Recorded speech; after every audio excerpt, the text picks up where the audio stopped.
So recently, Donald Trump has been getting tremendous flack from conservative commentators and Republican politicians. Before it was a light spanking, and they just say, oh, he's saying things that are out of left field. Even in reference to that same comment about a judge that ruled against him in Trump University when he said he was Mexican, when in fact, of course, he's American. And they immediately turned around and started criticizing him. In fact, earlier this week, I did a segment on it, and then I asked something at the end of that, which I now might be able to answer. First, let's watch that clip. I don't know why the camel's back broke on this one. I'm glad it did. I mean, you saw some mainstream reporters in there, then you saw conservative members of the press, then you saw Republican Party officials, and then you saw former huge supporters, Joe Scarborough, Newt Gingrich, calling the immigrants rapists and criminals, saying he's going to ban all Muslims. Doesn't care who, if they're radical or fundamentalist, religious, not religious, ban 1.6 billion people. And the list goes on and on. But on this one, now they're working everybody, and then you all of a sudden, voila, the whole country agrees he's racist. And it is very interesting timing. But hey, I'll take it. It's absolutely true. So I was wondering there, why was this comment about the Mexican judge the straw that broke the camel back? It seemed curious. Well, I think I now have the answer. And as I suspected, of course, it doesn't have to do with that particular comment. It has to do with other forces. So the reason I tell you that is because as I've been covering politics for 20 years, here's the one, and these days, the only thing that moves Republicans. Their donors. So the donors at some point apparently decided very recently, we're not buying this Donald Trump guy, so it's okay, release the hounds. And today, we have an article in the USA Today that might give us some indication of who is pulling those strings. So first, they start with an explanation of what Donald Trump previously thought about Charles Koch and the Koch brothers and the money they'd been giving to his competitors at the time of the primaries. He had tweeted out back then, I wish good luck to all the Republican candidates that travel to California to beg for money, etc., from the Koch brothers. Puppets. Now, today, we find out top officials within Charles Koch's powerful policy network plan to meet with aides to presumptive Republican presidential nominee Donald Trump, the industrialist told USA Today on Wednesday. In other words, Trump's campaign traveling to the Koch brothers to beg for money and perhaps mercy, because they're the ones calling the shots behind the scenes. And when they say attack Trump, Trump gets attacked. If they say lay off of Trump, my guess is that they'll lay off of Trump. So now we turn to Charles Koch to find out if he really has been against Trump recently. Well, he says, we are happy to talk to anybody and hope that they understand where we're coming from, and they will have more constructive positions than they've had. In other words, Donald Trump, we don't like your positions. You need to be more constructive. In other words, fall in line. Understand who the real boss of the Republican Party is. Now, he's going to mention his comments about the judge, and he says, quote, it's either racist or it's stereotyping, it's unacceptable, and it's taking the country in the wrong direction.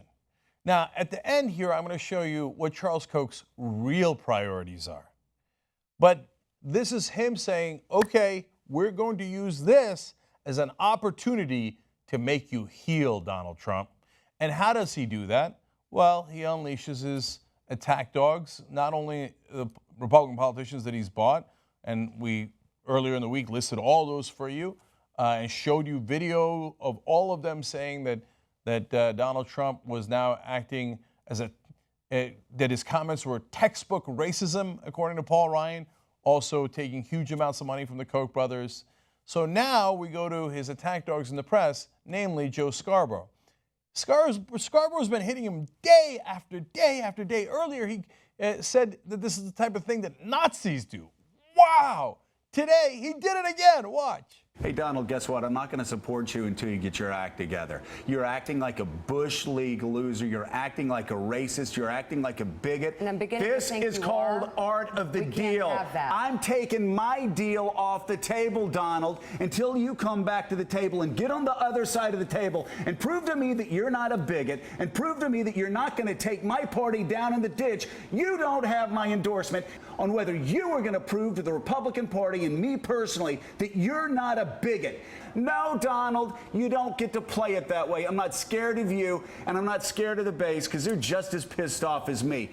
I can't say the word that they are. Donald has used weak. the word in New Hampshire. He used it. So, they're being weak. I'll give you one more Scarborough clip against Trump. How do you endorse Paul Ryan, a man that supports the banning of 1.4 billion Muslims from ever entering the United States of America? You make him back down, actually. That's what I was hoping, that perhaps we could put pressure on him to back down and change that policy. Instead, Al, he's doubled down, and now it's people that may have, what is it, 1/16 Mexican blood? If you got 1/16 Mexican blood, then maybe you can't be a judge. 1/16 Muslim blood? I mean, this is unbelievable. He is getting worse.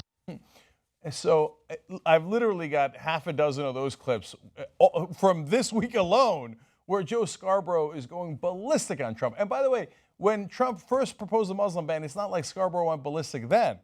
No, he decided to go ballistic today, which is interesting. So who's pulling the strings on Scarborough? Well, in the past, we've reported that Scarborough and Mika have gone to Koch gatherings, and they've been treated very well there, and they've come back raving about the Koch brothers. In fact, they did an interview with Charles Koch, which was the big, if you thought their interviews with Trump earlier were softballs, you should get a load of their interview with Koch. But hey, don't take my word for it. Listen to some of the things that Scarborough has said on the air about his love for the Koch brothers. If somebody thinks that a voter in Raleigh, North Carolina that's out of work gives a damn about who's financing 30-second ads, they are too stupid to be in politics. Calling these two brothers, quote, un-American. There are a lot of liberals in New York City that would disagree. There are a lot of liberals in New York City that appreciate what they've done on cancer research, that appreciate what they've done with the Lincoln Center, what they've done with the art. Do you think David Koch is un-American? I'm asking a simple question here, and I've got great respect for you. Do you think that David Koch is un-American, or should Harry Reid apologize? We need to talk about our weekend. oh, it was awesome. So we actually went out to Palm Springs, where Charles and David Koch have their winter meeting. John Carl was out there as well. We saw a lot of presidential candidates running around, and it was a pretty remarkable event. They're anti-establishment, and the first thing Charles said to me when he saw me was he picked out a specific Republican bill. I said, how are things going? He goes, well, you know, look what they're passing in Washington. Yeah. You know, they're giving tax subsidies to Hollywood. They're giving tax subsidies to Wall Street. They're giving tax. I mean, this guy is what my good buddy Charlie Hilton would call a true believer. And he's got no use for Republicans that support corporate welfare and no use for Democrats. It's pretty remarkable. Yeah, pretty remarkable. He's a true believer. Oh, my God. He is so principled. Not even necessarily a Republican. He's given hundreds of millions of dollars to Republican officials, the Republican Party. He is single-handedly defeated more Democrats than probably any person in American history. Not necessarily a Republican. He is so unbiased. Charles Koch is such a lovely, lovely human being. He has all the money. By the way, you know, we all talk about how Donald Trump's a supposed billionaire. See, if Donald Trump was half as rich as he's pretending to be, then they'd be all kissing his ass and he'd be the one calling the shots. The Koch brothers are actual billionaires. And you can tell who's got real power and real money by how the rest of the pundits and the politicians on the right wing react to them. And when they see the Koch brothers, they heal. So now, what do the Koch brothers want? And why have they sent their minions out there to attack Trump? So they claim, and this is in the USA Today article, that there are 4 things that they are interested in. I'm going to tell you which one's the most relevant. So their list is support for free trade, which Donald Trump is certainly against. Free speech, meaning, hey, don't batter the press, you know, allow them to speak and report on you. corporate welfare, things like the Export-Import Bank, which Donald Trump, I suspect, would be opposed to, so they should agree to that theoretically. By the way, in reality, the Koch brothers love corporate welfare when it goes to Koch Industries. And then trying to find common ground with people. Because the Koch brothers, who have bought nearly half the politicians in the country and devastated the other half with one attack ad after another, they just want to find common ground. I don't remember their campaigns to end racism earlier. I don't remember their campaigns for Voting Rights Act. I don't remember any of that. No. The real interests of the Koch brothers are, give me lower taxes, and Donald Trump, they can't read him. At first he said, no, I'm going to increase taxes on the rich. And then he realized in the Republican primary, maybe that doesn't play so well. No, don't worry, I'm going to give the rich tremendous tax cuts. And then at that point, everybody eased up. If you noticed, the attacks abated in the middle of the Republican primary. And everybody's like, oh, well, maybe he's fine. Then he pivots in the general election and goes back to saying he's going to raise taxes on the rich. All of a sudden, here come an onslaught of attacks on Donald Trump from the Republican side. And then that first thing that they just mentioned there, support for free trade. That's the Koch brothers saying, hey, Donald, you're not getting it. We're the business interests. Unlike you, we run real businesses. We're going to do quote-unquote free trade. That's going to give our corporations giant unfair benefits. That's the deal. If you don't do that deal, not only do you not get our money, but you get our wrath. And they asked Charles Koch, hey, the idea of you guys possibly coming around and endorsing him, they asked, is that likely to happen? Quote, no, but we want to be open. In other words, hey, Donald, what do the Koch brothers want? Come and see. Kiss my ring, and then maybe we'll have a conversation. And it appears next week Donald Trump might kiss their ring. At this point, it's reported that he needs $1 billion to run an effective campaign against Hillary Clinton.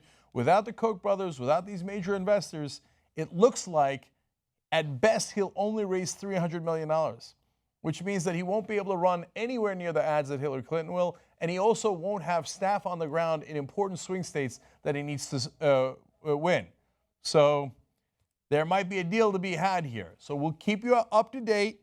If they have the meeting, we'll see if Donald Trump's positions change, and we'll see if he then not only gets the money, but all of a sudden the Republican politicians and pundits turn back around and go, Donald's not so bad. Did we say Nazi? Did we say racist? Did we say bigot? No, not so bad. He's learned. He's become a better politician. He's more on point. Those are the type of things they'll say if Trump and the Koch brothers struck a deal. But understand that this is actually what happens behind the scenes to control our politicians and our government.